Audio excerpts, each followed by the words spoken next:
En este domingo, después de celebrar la venida del Espíritu Santo en Pentecostés,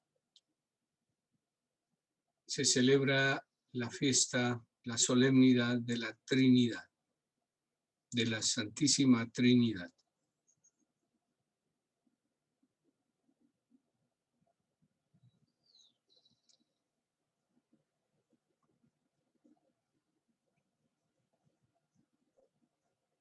Una de las definiciones que suele darse más rápidamente sobre la Trinidad es esa comunión de tres personas distintas en un solo Dios verdadero.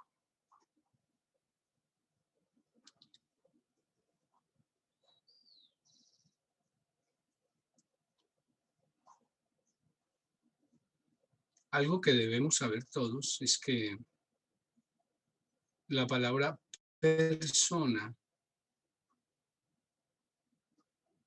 no aparece en el Evangelio.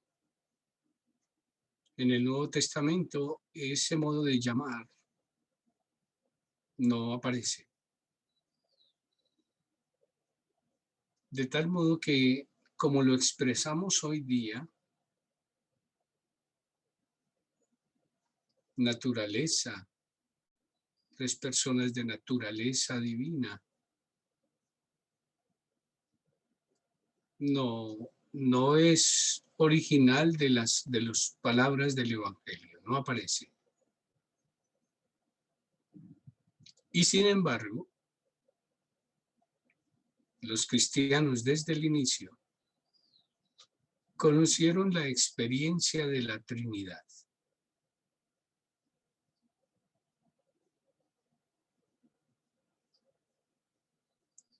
Eso nos pone de frente a la necesidad de buscar del modo que en este momento no se suele hacer. Porque si los cristianos del inicio tenían la experiencia de la Trinidad, sin hablar de naturaleza divina en tres personas, ¿a qué se referían entonces? ¿Cómo entendían su experiencia? Los conceptos que utilizamos ahora han sido propios, han sido surgidos de la tradición de lengua griega latina, en la cual no vivió Jesús, no era su cultura.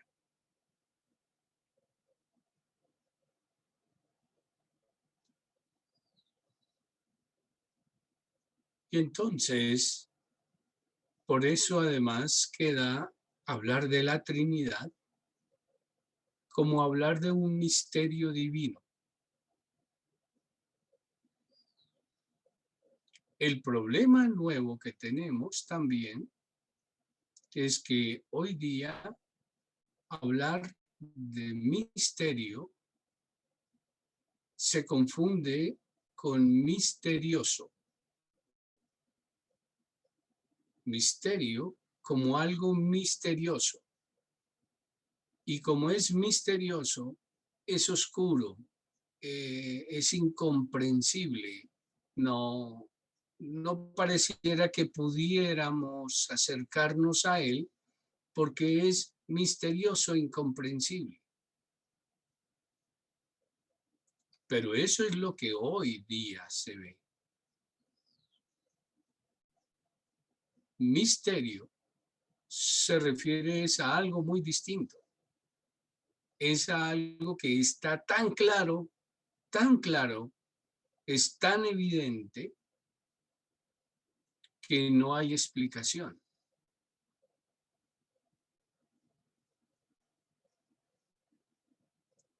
De allí varias de las dificultades que ha tenido la humanidad cristiana para explicar el misterio de la Trinidad, porque el lenguaje que se suele utilizar hoy día no es el lenguaje del origen del cristianismo.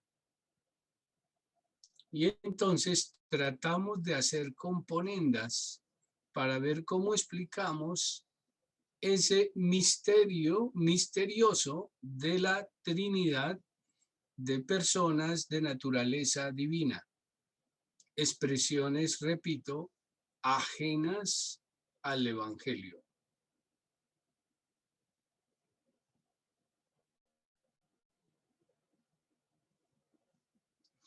Solo queda una vía, y eso también lo ha sabido la tradición cristiana. La vía para conocer de qué se habla allí es la vía de la experiencia mística de Dios. Solo en la experiencia mística la persona puede conocer de modo directo de qué se trata esto, de hablar de la Trinidad.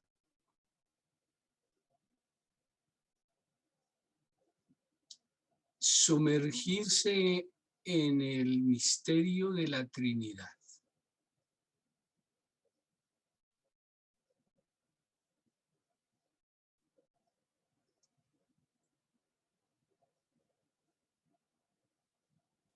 No es la de componendas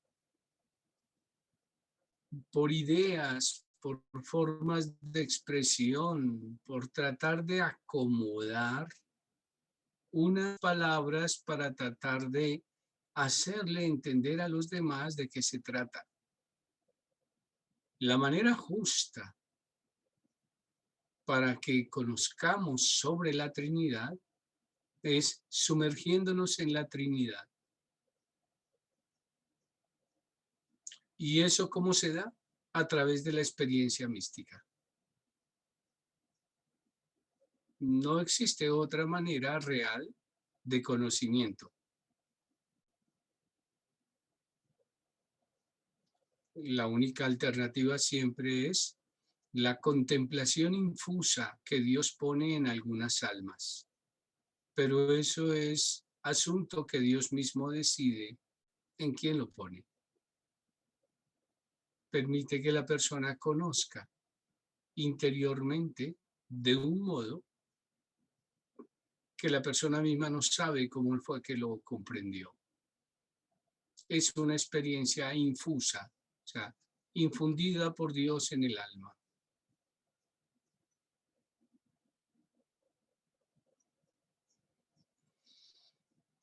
Ante las preguntas que puedan surgir sobre las posibles explicaciones de la Trinidad,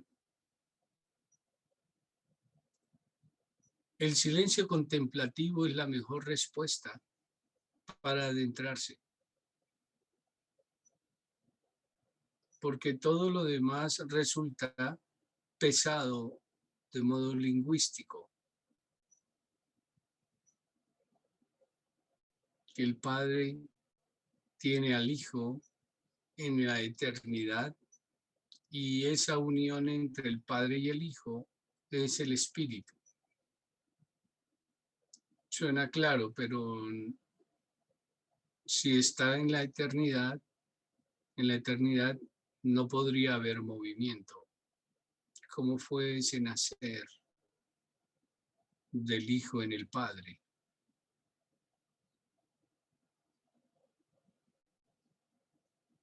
Y entonces empiezan las discusiones y esto ha durado siglos y siglos. Lo que sí nadie ha podido negar es que se puede tener la experiencia de la Trinidad. Y que la Trinidad nos habla de una Trinidad radical en toda la realidad.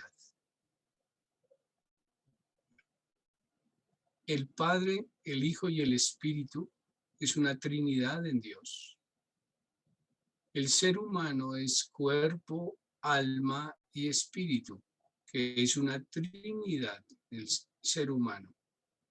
Y la realidad tiene tres polos: Dios, hombre y cosmos. 1, 2, 3. 3 veces.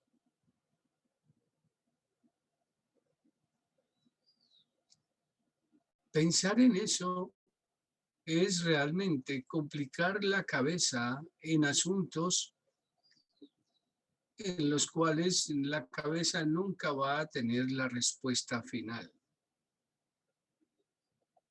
Por eso necesitamos una experiencia mística contemplativa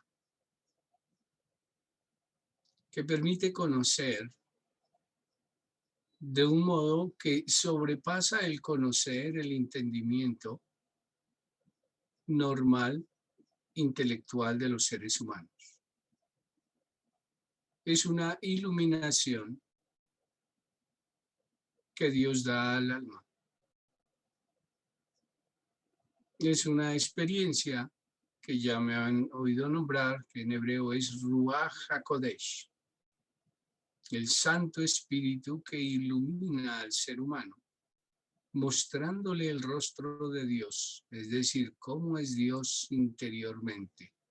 No porque tenga alguna figura, sino porque se conoce, hay una profunda comunión entre Dios y el hombre, de tal modo que el hombre conoce a Dios de modo más íntimo y que después queda muy difícil de explicar en las palabras porque están bastante limitadas por el lenguaje.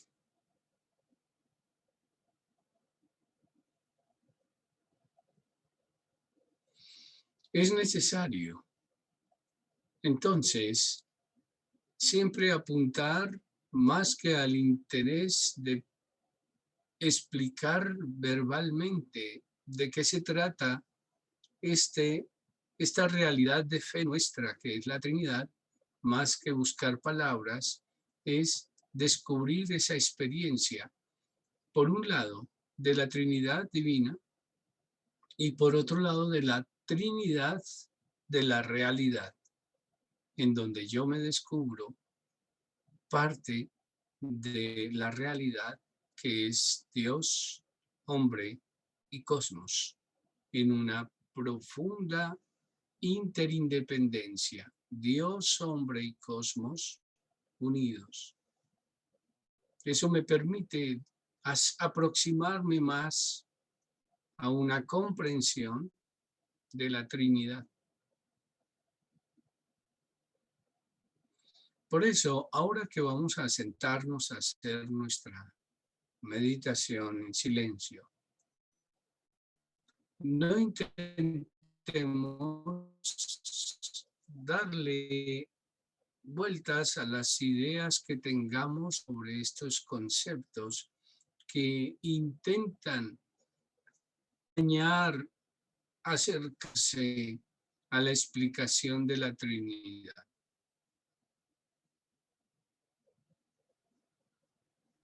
Es guardar silencio y permitir que el Espíritu infunda en nosotros ese conocimiento. Ciertamente da una gran certeza,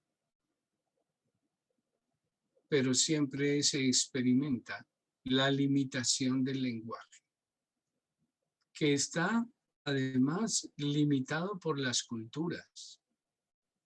Hay culturas que no tienen palabras para explicar muchos de los términos que utilizamos en nuestro lenguaje. Y hay palabras en otras culturas que explican mejor lo que quisiéramos decir en la unidad de la Trinidad, por ejemplo.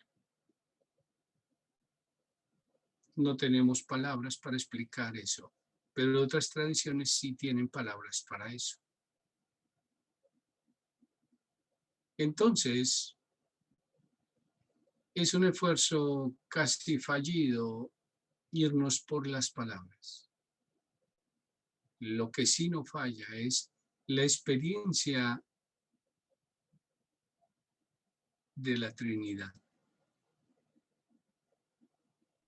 y el abrir los ojos a lo que somos como parte de la Trinidad de la realidad. Dios, hombre